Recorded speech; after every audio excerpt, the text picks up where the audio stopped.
Assalamualaikum warahmatullahi wabarakatuh. Bismillahirrahmanirrahim. Alhamdulillahilladzi khalaqa fasawwa walladzi qaddara fahada. Asyhadu an la ilaha illallah wahdahu la syarika lah, lahul akhiratu wal ula, wa asyhadu anna Muhammadan abduhu wa rasuluhu nabiyyul huda. Allahumma salli wa sallim wa barik ala nabiyyina al-mustafa Sayyidina wa habibina Muhammadin sallallahu alaihi wasallam wa ala alihi wa ashabihi ahlus sidqi wal wafa. Amma ba'du. Allahumma ya Rabbana bika amsayna wa bika nahya wa bika namut wa ilaikal masir. Allahumma barik lana fi hayatina kulliha. Allahumma barik lana fi ahlina wa auladina wa ahfadina. Allahumma ya Rabbana ish'alil Qur'ana liqulubina diya'a wa li absarina jala'a wa li dhunubina mumahhisa wa ilal jannati dalila ya Rabbal alamin. Al-Muhtaram para asatidzah, Bapak dan saudara-saudaraku sekalian, semoga Allah karuniakan pada kita semuanya di malam hari ini, di hari Ahad tanggal berapa ini? 26 Oktober 2025. Semoga Allah karuniakan pada kita semuanya selalu kesehatan, keberkahan dan istiqomah untuk selalu taat pada Allah Subhanahu wa taala. Apa kabar semuanya? Alhamdulillah. Jemaah sekalian dirahmati Allah, pada kesempatan ini tema yang kita angkat adalah membangun kesadaran hidup. Memang hidup kita nggak sadar apa? Terkait dengan warning dari Allah Subhanahu wa taala atau pengingat dari Allah Subhanahu wa taala. Kita ambil dari firman Allah Subhanahu wa taala di surat Al-A'raf surat ke-7 ayat 21, 22, 31 dan 35. Jemaah sekalian dirahmati Allah, di ayat-ayat ini intinya adalah mengingatkan pada kita kala Nabiullah Adam alaihissalam, bapak moyang kita, diturunkan dari sorga. Di sorga itu enak ya, tapi mungkin karena sudah beratus tahun lamanya, mungkin wallahu a'lam, atau beribu tahun kenikmatan sorga hanya ditempatin dua hamba, mungkin lupa, dan itu adalah sifat manusia, mahallul khata' wan nisyan, tempat salah dan lupa.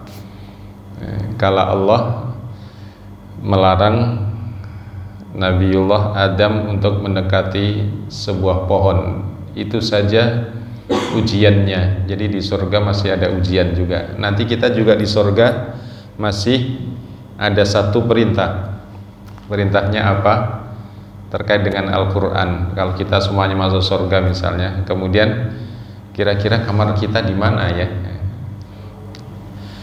Maka kemudian kita disuruh untuk baca Al-Quran. Iqra' warattil warqa fa inna manzilataka fil jannah hasba akhiril ayah allati qara'taha, atau kama fil hadis. Hadis ini diriwayatkan oleh Imam Ahmad dan sahih. Jadi kalau kita masuk surga nanti, kemudian kalau kita pengen tahu tempat kita di mana kira-kira, maka kita disuruh untuk membaca oleh Allah. Bacalah dan hafalkan sambil kamu berjalan, dan tempatmu adalah di akhir ayat yang kamu baca. Masya Allah.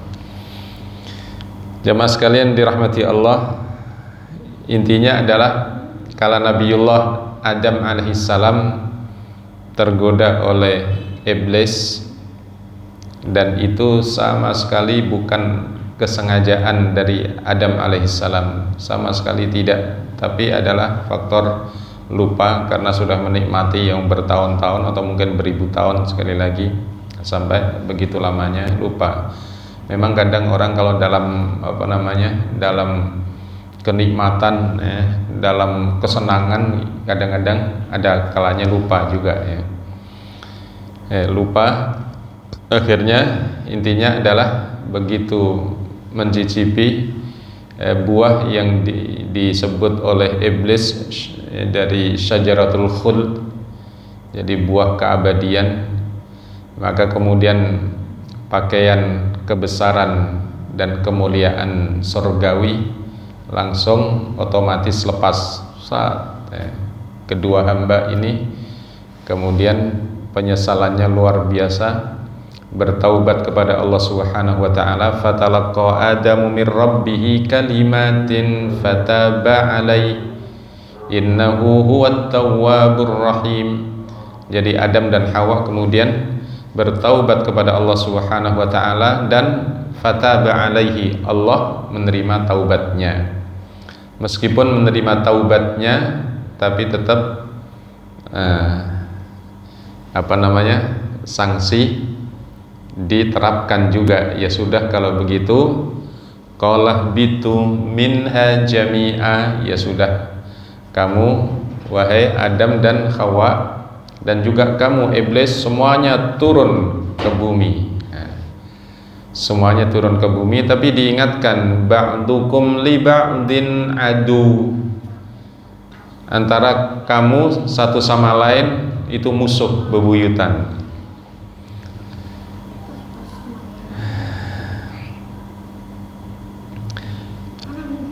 Walakum fil ardi mustaqarru wa mata'un ila hin, dan kamu bertempat di dunia sampai waktu yang ditentukan. Jadi begitu, akhirnya dua-duanya turun. Ya memang begitu prosesnya ya. Soalnya kalau Adam misalnya nggak berbuat salah nggak ada kita sekarang ini. Memang cara Allah begitu ya, prosesnya. Qala fiha tahyawna wa fiha tamutuna wa minha tukhrajun. Maka kemudian di bumi itulah kalian semuanya akan hidup di sana, dan kalian juga akan mati di sana, dan dari sana kalian semuanya nanti dibangkitkan. Sudah sampai sini itu Adam alaihissalam. Kemudian kala di dunia kemudian beranak cucu, sampai kita nggak tahu cucunya yang keberapa ini kita. Nah, sampai anak cucunya inilah kemudian Allah Subhanahu wa taala berikan wanti-wanti pada kita dengan 4 warning atau wanti-wanti atau pesan yang luar biasa, dengan dipanggil oleh Allah 4 kali ya bani Adam. Ya bani Adam, bukan ya Nabi Adam, ya bani Adam, wahai anak cucu Adam. Nah, panggilan yang pertama Allah Subhanahu wa taala mengingatkan kepada anak cucu Adam, ya bani Adam qad anzalna alaikum libasa yuwari sawatikum warisha wa libasut taqwa dzalika khair dzalika min ayatillahi la'allahum yadhakkarun. Ya bani Adam, wahai anak cucu Adam, qad anzalna alaikum libasa, sungguh Allah telah menurunkan kepada kalian semuanya pakaian. Tadi kan Adam diturunkan dalam keadaan nggak punya pakaian kan, makanya begitu di surga pakaian lepas semuanya, kemudian Adam mencari dedaunan surga untuk menutupi auratnya, dan sampai turun ke bumi nggak pakai pakaian, pakai pakaian-pakaian yang dari dedaunan dan seterusnya. Kemudian setelah itulah perjalanannya kemudian tentunya adalah bikin pakaian, entah dari apa pakaiannya, tapi kemudian dilanjutkan oleh anak cucunya. Intinya adalah anak cucu Adam Allah Subhanahu wa taala berikan pakaian. Jadi yang memberikan pakaian ini semuanya adalah Allah Subhanahu wa taala. Dari mana bahannya semuanya sudah dipersiapkan oleh Allah, tinggal kita dikasih oleh Allah sedikit ilmu. Wa ma utitum minal ilmi illa qalila, dikasih sedikit ilmu tapi luar biasa ya. Hari ini kalau kita melihat ilmu Allah yang diberikan oleh manusia kepada manusia ini luar biasa. Bisa berbuat apa saja, membuat apa saja. Nah, qad anzalna 'alaikum libasa, untuk apa fungsi pakaian ini? Dalam ayat ini disebutkan dua. Yang pertama yuwari sawatikum, yang pertama adalah untuk menutup aurat. Yang kedua warisha, untuk hiasan. Jadi untuk perhiasan agar kita lebih ganteng, agar kita hambanya lebih cantik dengan berpakaian. Soalnya kalau nggak berpakaian kayak sebagian saudara-saudara kita yang ada di sono nggak berpakaian. Tapi ada orang yang udah dikasih pakaian malah hidupnya nggak mau pakai pakaian, telanjang bulat-bulat. Katanya sebuah pulau di Indonesia atau di luar Indonesia atau di terluar gitu ada yang katanya nggak pakai pakaian gitu, entah di mana itu yang di sana atau mungkin ada yang tahu jadi satu pulau, bukan satu pulau saja beberapa pulau gitu jadi isinya bukan orang-orang Indonesia tapi ada orang Indonesia, orang-orang tertentu katanya tapi wallahu a'lam, kita nggak tahu, cuman katanya pulau nodis ya dulu katanya yang nggak pakai pakaian semuanya. Padahal Allah telah berikan pakaian. Maka pakaian ini fungsinya menutup aurat. Yang kedua adalah untuk perhiasan. Tapi perhatikan bahwa setan itu punya misi abadi. Setan itu punya misi abadi. Misi abadinya adalah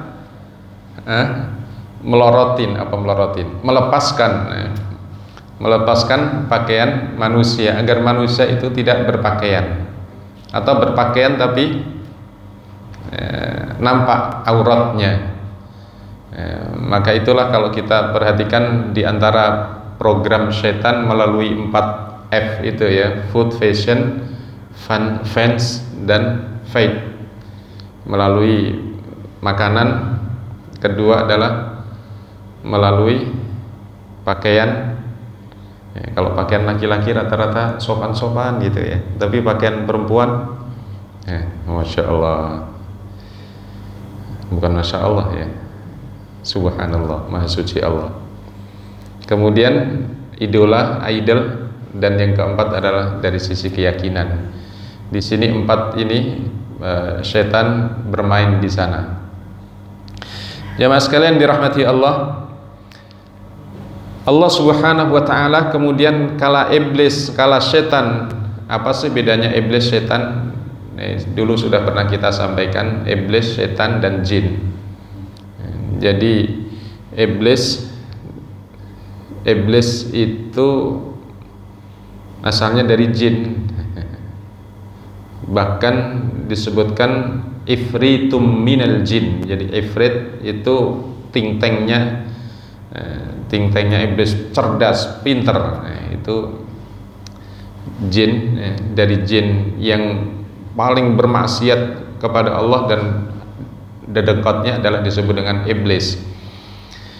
Jadi iblis itu adalah dari bangsa jin, dicipta dari api. Karena dia menentang Allah tadi, disuruh untuk sujud nggak mau, maka kemudian dia diusir. Maka iblis itu kemudian berusaha untuk menjauhkan dan menghalangi setiap manusia dari menyembah Allah atau dekat dengan Allah. Maka disebut dengan iblis, dari ablasa yublisu, iblis itu menjauhkan dari Allah. Dan kalau setan itu lebih kepada sifat. Jadi anak cucu iblis atau anak cucu jin atau anak cucu manusia yang menghalangi ketaatan dari Allah itu disebut dengan setan. Makanya dalam surat An-Nas disebutkan minal jinnati wan nas, dari jenis jin dan manusia.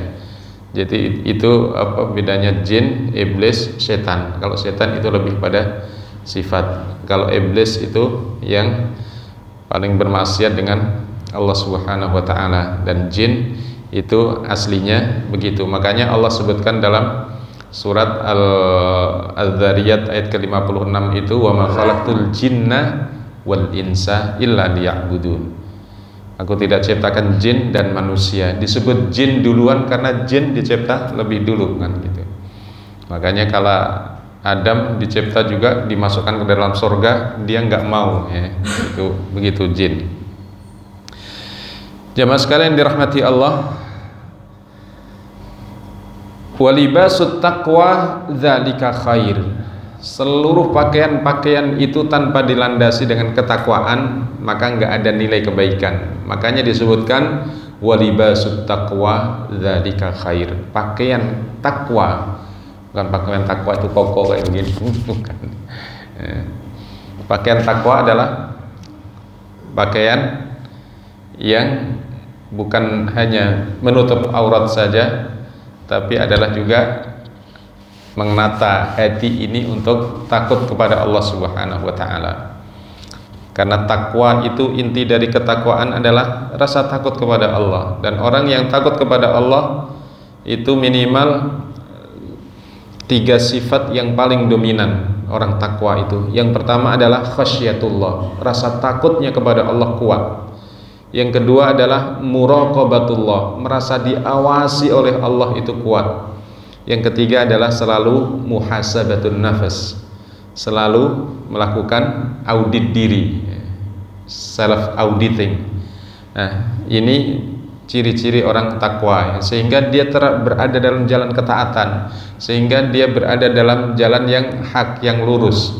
Jadi begitu orang bertakwa. Maka walibasut taqwa dzalika khair, dan pakaian takwa, kita berbekal diri dengan takwa, itulah sebaik-baik pakaian. Dan orang yang bertakwa itu seperti yang disebutkan oleh Allah dalam surat At-Talaq ayat 2-5, dijamin oleh Allah 5 jaminan. Yang pertama adalah yaj'al lahu makhraja, diberikan solusi dari berbagai macam problematika hidup ini. Makanya orang bertakwa itu enggak gentar, enggak khawatir. La yakhaf, la yahzan, wa la yakhaf. Hidupnya enggak diwarnai oleh kesedihan dan kekhawatiran. Karena apa? Dijamin oleh Allah Subhanahu wa taala akan diberikan solusi dari berbagai macam problematika. Yang kedua, yarzuqhu min haitsu la yahtasib. Jadi rizkinya akan diberikan oleh Allah dari jalan yang tidak pernah diprediksi, karena Allah sudah jamin rizki seluruh manusia, tinggal datangnya dari sisi mana itu hanya Allah Subhanahu wa taala yang mengetahui. Jaminan orang bertakwa. Yang ketiga, yaj'al lahu min amrihi yusra, dijadikan urusan-urusannya menjadi mudah meskipun telah melalui berbagai macam kesulitan. Yang keempat, yukaffir anhu sayyiatihi, manusia enggak lepas dari salah khilaf dosa, maksiat. Tapi orang yang bertakwa dijamin ampunan, dihapuskan kesalahannya. Dan yang kelima, jaminannya apa orang bertakwa? Yu'azzim lahu ajra, pahalanya dilipat gandakan. Masya Allah, ini orang yang bertakwa. Maka libasut taqwa, libasut taqwa dzalika khair, dan pakaian ketakwaan itu adalah yang terbaik. Maka inilah jamaah yang dirahmati Allah yang perlu kita perhatikan sebagai anak cucu Adam dalam mengarungi kehidupan di dunia ini. Dzalika min ayatillahi la'allahum yadhakkarun, itulah kebesaran Allah Subhanahu wa taala yang ditunjukkan pada kalian semuanya, pada kita semuanya, agar kita mengambil pelajaran. Itu pengingat Allah, seruan Allah yang pertama setelah Adam alaihissalam diturunkan ke dunia ini, yang diwanti-wanti oleh Allah adalah anak cucu Adam. Siapa itu? Ya kita anak cucu Adam ya. Kecuali ada orang yang mengaku anak cucunya monyet. Ada kan orang yang mengaku anak cucunya monyet. Tapi mudah-mudahan bukan kita ya. Yang kedua adalah pada ayat ke 27-nya. 20 berapa? 22 ya. Bukan 22. 27 benar. Pada ayat yang ke-27 itu seruan Allah yang kedua untuk kita semuanya. Apa itu? Kita diingatkan oleh Allah Subhanahu wa taala, "Hei anak cucu Adam, kamu itu dalam perang ya. Perang dengan siapa? Dengan setan. Dan perangnya ini dengan apa istilah sekarang itu perang asimetris gitu ya." Loh, perang asimetris gimana? Kita baca ayatnya.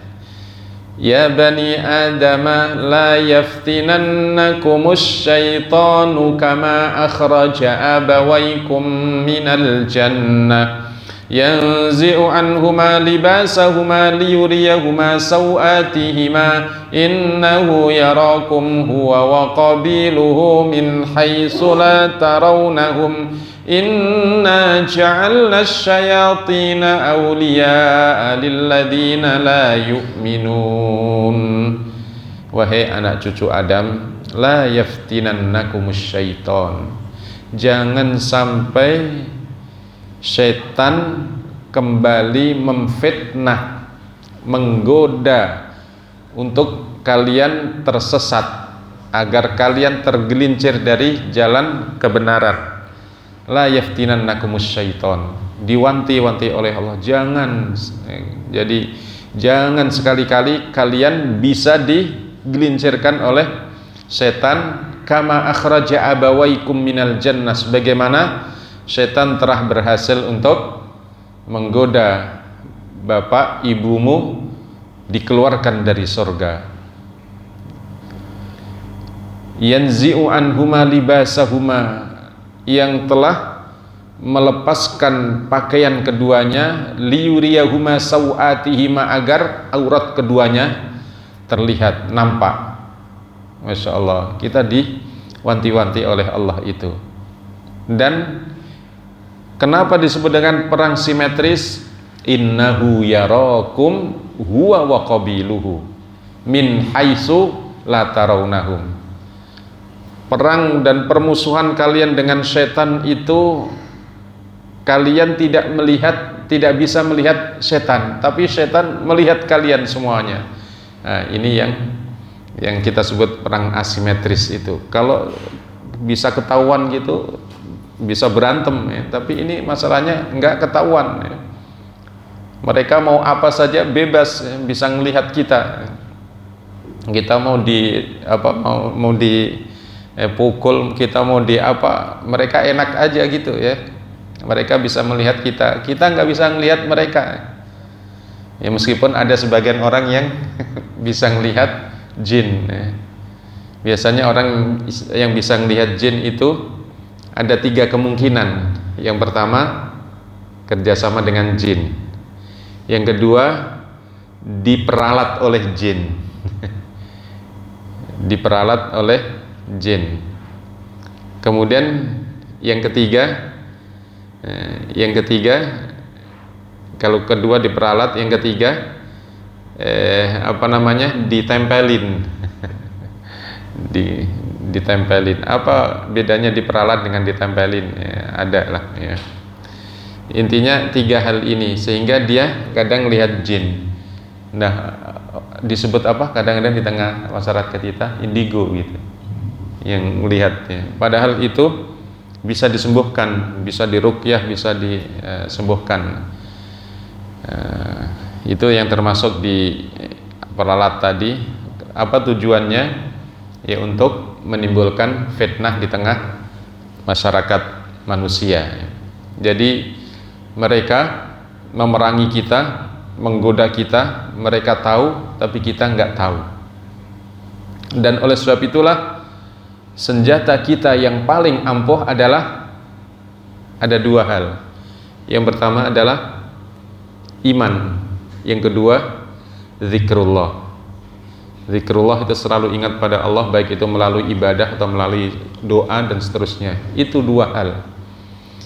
Kalau kita nggak punya iman, nggak punya dua-duanya, ya pasti akan kalah dengan setan yang selalu bisa melihat kita, dia bisa menguasai kita dan seterusnya. Apalagi setan kalau menggoda kita itu seperti hadis yang diriwayatkan oleh Imam Bukhari, innas syaiton yajri ala bani adam majrad dam. Setan itu menggoda manusia melalui aliran darahnya, Masya Allah, sampai bisa masuk ke diri kita manusia ini. Ini luar biasa mereka. Makanya orang-orang yang beriman itu lebih dahsyat. Makanya kita perhatikan dulu zaman Nabi Sulaiman ya. Zaman Nabi Sulaiman ngetes ya, mana yang lebih kuat antara manusia dengan jin. Kemudian Nabi Sulaiman menyampaikan, adakah di antara kalian semuanya yang bisa untuk memindahkan kerajaan Bilqis dari Yaman sampai Palestina? Ternyata berdiri ifritum minal jin ifrit. Mengatakan apa? Ana atika qabla an taquma min maqamik. Aku bisa untuk melakukan itu sebelum engkau dari duduk itu sampai berdiri. Sebelum sampai berdiri maka itu sudah ada. Maka Nabi Sulaiman menawarkan lagi, adakah yang lebih cepat dari itu? Ternyata ada seorang hamba Allah yang soleh, dengan apa? Dengan hanya tarfata ainin, sekejap mata, tek, langsung ada, dan langsung ada itu. Maka kemudian Nabi Sulaiman bersyukur, Rabbi auzi'ni an ashkura ni'mataka allati an'amta alayya wa ala walidayya wa an a'mala salihah. Subhanallah, ternyata manusia yang beriman, yang saleh, yang dekat dengan Allah itu lebih dahsyat. Maka itulah kita perlu untuk perbaiki iman kita, bangun, tumbuh suburkan iman kita dengan apa? Dengan selalu dekat kepada Allah Subhanahu wa taala melalui memperbaiki ibadah kita sehari semalam. Ibadah kita sehari semalam apa saja? Ibadah mahdhah kita khususnya, mulai dari tahajud kita. Mudah-mudahan kita rajin tahajud ya, apalagi yang muda ya. Karena biasanya kalau yang sudah setengah sepuh, setengah tua gampang bangun ya. Tapi kalau yang muda-muda itu biasanya itu dulu ya, tapi kalau sekarang anak muda sekarang mungkin beda. Ya. Sekarang nggak mau kalah yang muda malah. Bangunnya terus karena banyak bola di malam hari ya. Ini Indonesia jam berapa nih Indonesia? Udah kemarin? Yang sama mana ini? Ini ada 3 kali ini Indonesia U20 ya. U17. Nanti akan masuk ke Piala Dunia pada bulan depan ini ya. Tapi ada 3 kelihatannya ada 3 pemanasan dengan beberapa klub yang favorit juga. Anak muda ya, intinya adalah bagaimana tahajud kita, kemudian jamaah subuh kita. Memang subuh itu juga untuk anak muda, itu anak muda di sana ya, bukan di sini ya. Jadi selimut itu lebih berat dari dari gunung yang iya iya begitu ya. Jadi makanya kalau ada as-salatu khairum minan naum, jawabnya tak salat tak naon-naon kan gitu. Itu anak muda di sana, tapi kalau di sini beda, insya Allah luar biasa ya. Kemudian salat subuh berjamaah dan menjaga, intinya adalah menjaga ibadah kita yang nafilah, baca Al-Quran. Makanya itulah kala melihat manusia ini rajin sujudnya kepada Allah Subhanahu wa taala. Setiap manusia sujud kepada Allah di saat membaca Al-Quran, iblis menangis dan lari terbirit-birit dan mengatakan, ya wailata, alangkah celakanya aku.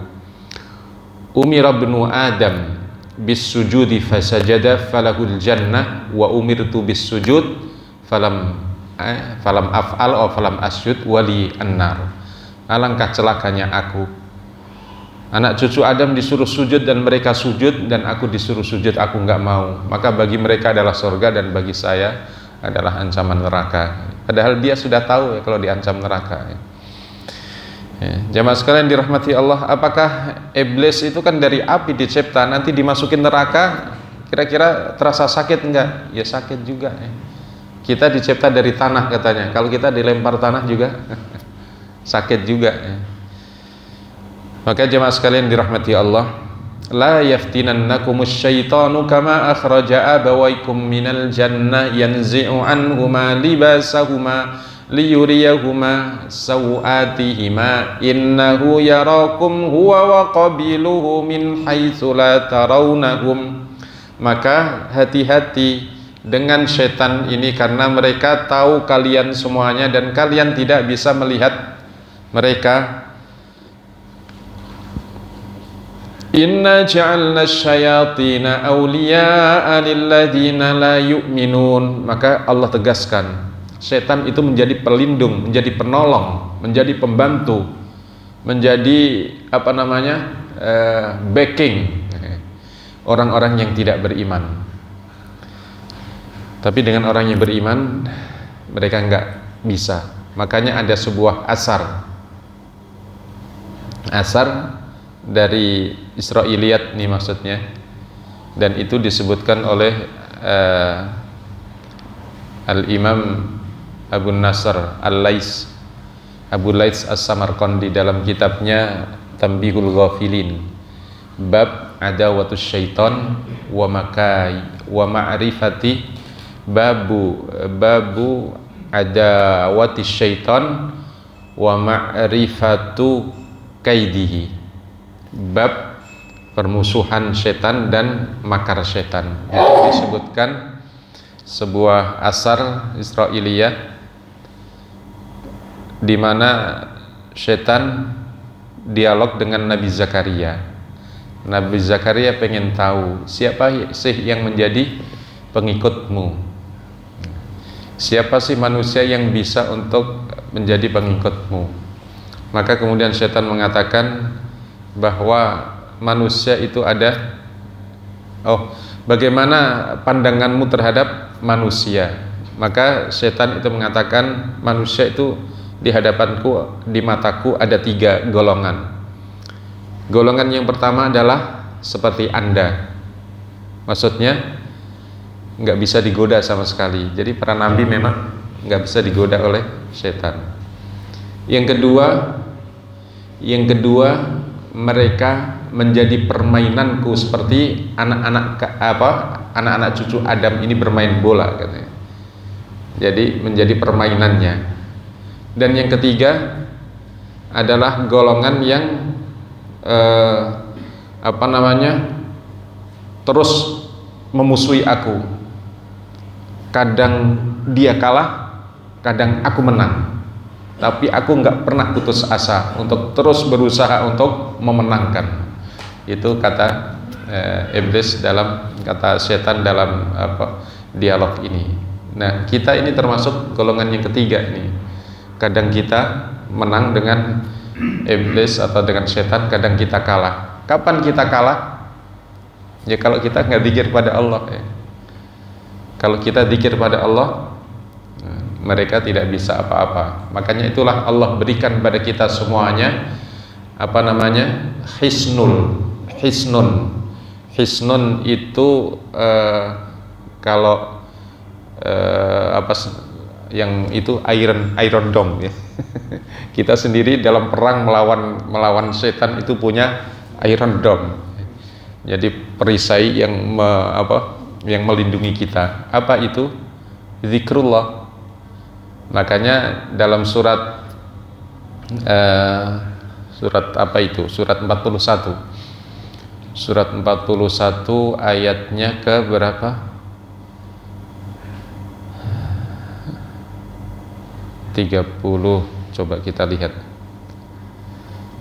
Surat 41 surat Fussilat. Ayatnya ke-36 ya. Wa imma yanzaghanna minasyaitani nazghun fasta'id billah innahu huwas sami'ul alim. Fa imma yanzaghannaka minasyaitani nazghun, apabila Anda digoda oleh setan dengan godaan-godaan yang luar biasa, macam-macam bentuknya, fasta'id billah, mintalah perlindungan kepada Allah. Dan Rasulullah mengajarkan qul a'udzu billahi minasyaitonir rajim. Jadi itu kita membaca a'udzu billahi minasyaitonir rajim, atau diajarkan oleh Rasulullah sallallahu alaihi wasallam. Kadang kan seseorang itu berada di satu tempat atau melewati satu tempat, kan kadang-kadang ada rasa merinding. Maka di saat itu ucapkanlah bismillahilladzi la yadurru ma'asmihi syai'un fil ardi wala fis sama wa huwas samiul alim. Maka Anda tidak akan pernah digoda. Biasanya juga setan itu datang menggoda kita saat kita mau tidur, mau tidur itu antara tidur dengan melek gitu ya. Biasanya datangnya saat itu, atau biasanya datangnya di tengah malam di saat antara jam 12 dengan jam 1. Nah, kalau datang maka katakan a'udzubillahi minasyaitonir rajim, bismillahilladzi la yadurru ma'asmihi syai'un fil ardi wala fis sama'i wa huwas samiul alim, dan baca ayat kursi. Baca ayat kursi, baca akhir surat Al-Baqarah, Allahu la ilaha illa huwal hayyul qayyum, dan akhir Al-Baqarah apa itu? Lillahi ma fis samawati wa fil ard. Insyaallah tidak digoda. Ini jin ya, atau setan ya. Nah, jin yang muslim itu insyaallah nggak goda kita. Jin yang biasa goda itu ya kayak manusia ya. Jadi manusia yang suka jail itu, yang suka godain orang itu biasanya manusia yang nggak punya kerjaan ya, pengangguran, kemudian nggak sekolah atau putus sekolah, itu biasanya suka usil begitu. Sama jin juga gitu, yang suka godain manusia, nempel manusia juga begitu. Kalau jin muslim dia berada di komunitasnya, beribadah kepada Allah Subhanahu wa taala. Jadi itu yang kedua pesannya pada kita semuanya. Lalu panggilan Allah Subhanahu wa taala, pesannya kepada kita yang ketiga. Surat ayat ke-31. Ya bani Adam khudhu zinatakum inda kulli masjid wa kulu washrabu wa la tusrifu innahu la yuhibbul musrifin. Wahai anak cucu Adam, khudhu zinatakum inda kulli masjid, pakailah pakaianmu di saat kamu mau beribadah ke masjid. Pakai pakaianmu yang indah. Zina itu adalah pakaian yang indah. Jadi pakai yang bagus, jangan pakai kaos. Boleh sih boleh, sah sih boleh sah, tapi adabnya, sopan santunnya dengan Allah kurang. Nah, jadi begitu. Ambillah. Makanya alhamdulillah ini semuanya bagus-bagus kan pakaiannya. Ini berarti sudah wijhatun nadhar ya, pandangannya, persepsinya sudah bagus ini dalam ibadah pada Allah. Mudah-mudahan kita sampaikan ke anak-anak kita juga ya. Kalau ke masjid kita pakaikan yang bagus ya. Kadang-kadang kan bapak-bapak ada yang udahlah pakai kaos itu aja, kaosnya ada tulisannya macam-macam yang di belakangnya baca ya. Jamaah sekalian dirahmati Allah, khudhu zinatakum inda kulli masjid. Kemudian yang kedua, wakulu, makanlah. Makan itu mubah. Washrabu, minumlah. Minum itu mubah. Intinya adalah makan yang halal, halalan thayyiban itu mubah. Tapi meskipun itu halalan thayyiban, Maka Allah Subhanahu wa taala berikan batasan, wala tusrifu, jangan berlebihan. Kalau Allah mengatakan wala tusrifu, jangan berlebihan, maka kemudian setan langsung menangkapnya, langsung menjadikan makan dan minum itu sebagai pintu untuk masuk. Makanya orang makan itu masya Allah, meskipun halalan thayyiban, halal dan baik, setan itu menghiasinya, ayo terus, apalagi kelihatan itu kalau di resepsi ya. Coba kalau datang ke resepsi, kira-kira gimana orang, masya Allah, nyerbu makan itu kan. Sebelum itu sudah dilihat dulu, ini ada berapa pos nih. Makan ini belum habis, makan sana lagi, belum habis, makan sana lagi, sampai kayak kenyangan gitu ya. Kadang-kadang juga orang sekarang kan zaman kuliner yang luar biasa ya, banyaknya. Makan ini kuliner sampai buang-buang kayak begitu kadang. Apalagi kalau pergi ke mana itu yang bisa makan bebas itu grill atau si sabu aci. Di sini ada sabu aci ya. Orang kalau masya Allah makan di sana ngambilnya banyak sekali. Ada yang pada kebuang-buang kayak gitu, daging kebuang, ikan kebuang, apa semuanya kebuang. Kita tanya, Mas itu boleh dibawa enggak? Enggak boleh Pak. Kenapa enggak boleh? Kalau kita bawa kita dipecat. Jamaah sekalian dirahmati Allah.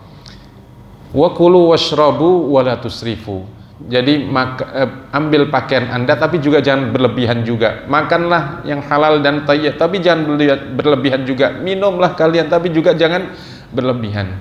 Masya Allah. Karena apa? Begitu berlebihan, di situ masuk setan. Dan kalau kita makan pun juga setan itu berusaha untuk menemani kita. Maka ingatlah Allah Subhanahu wa taala. Itu intinya. Yang ketiga. Yang keempat, pengingat kepada kita semuanya, warning dari Allah setelah Nabiullah Adam diturunkan dari surga dan di bumi ini, maka anak cucunya diingatkan apa? Ya bani Adam, imma ya'tiyannakum minni huda faman tabi'a ya bani Adam, mana tadi? Imma ya'tiyannakum minni huda. Udah titit ini.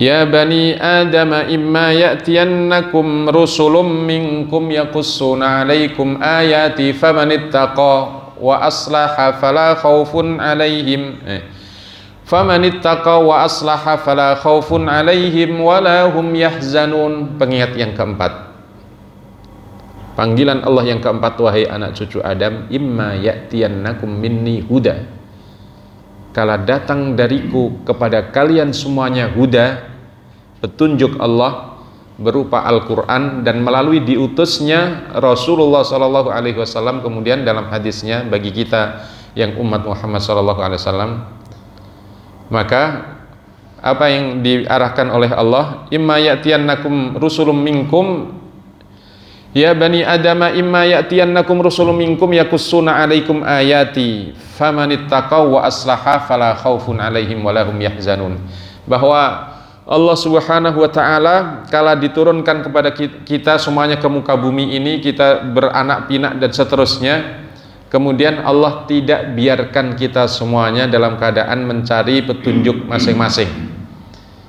Setelah kita diberikan akal fikiran, maka Allah turunkan kitab Al-Quran, dan Allah masih berikan penuntunnya, siapa? Rasul, yang menceritakan, yang mengajarkan, yang membimbing kita semuanya ke jalan Allah Subhanahu wa taala. Maka barang siapa yang mengikutinya, memperbaiki hidupnya untuk selalu berada di jalannya, di jalan Allah melalui bimbingan Rasul, maka dia akan fala khaufun 'alaihim walahum yahzanun. Enggak pernah ada rasa khawatir, takut, gentar dan seterusnya menjalani kehidupan ini. Karena apa?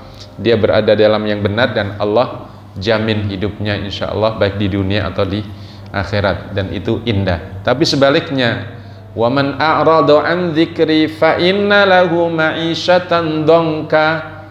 Tapi barang siapa yang tidak mau untuk mengikuti petunjukku yang dibawa oleh Rasul yang kami utus, maka perhatikan, hidupnya di dunia akan sengsara, apalagi di akhirat lebih sengsara lagi.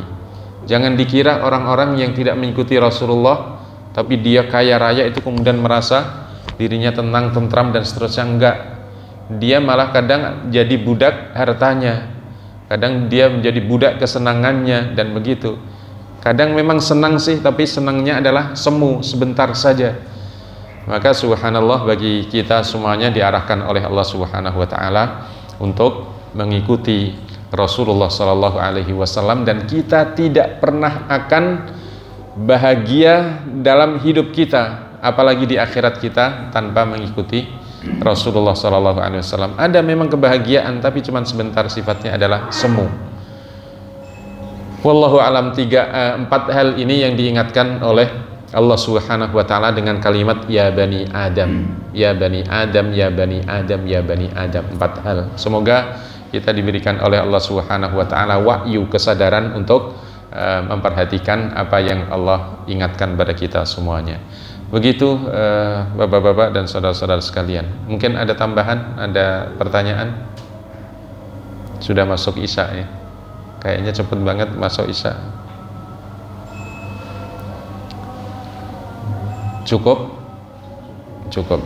Taib, kita akhiri dengan memanjatkan beberapa penggalan doa pada Allah Subhanahu wa taala. Kita beristighfar atas segala kelemahan diri kita. Astaghfirullahaladzim, astaghfirullahaladzim, astaghfirullahaladzim, wa natubu ilaik. A'udzubillahi minasyaitonir rajim. Bismillahirrahmanirrahim. Allahumma shalli ala sayyidina Muhammad wa ala ali sayyidina Muhammad. Alhamdulillahi rabbil alamin.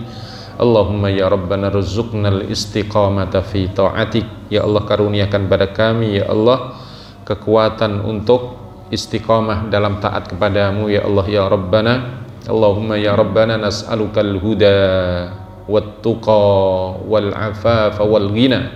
Ya Allah, kami mohon kepadamu ya Allah petunjukmu, bimbinganmu ya Allah. Karuniakan pada kami ketakwaan ya Allah ya Rabbana. Jaga kami ya Allah, berikan kami kesucian diri kami dari hal-hal yang Engkau haramkan ya Allah ya Rabbana. Karuniakan pada kami ya Allah kekayaan ya Allah ya Rabbana ya Sami'ad du'a. Rabbana atina fid dunya hasanah wa fil akhirati hasanah wa qina adzabannar. Walhamdulillahi rabbil alamin.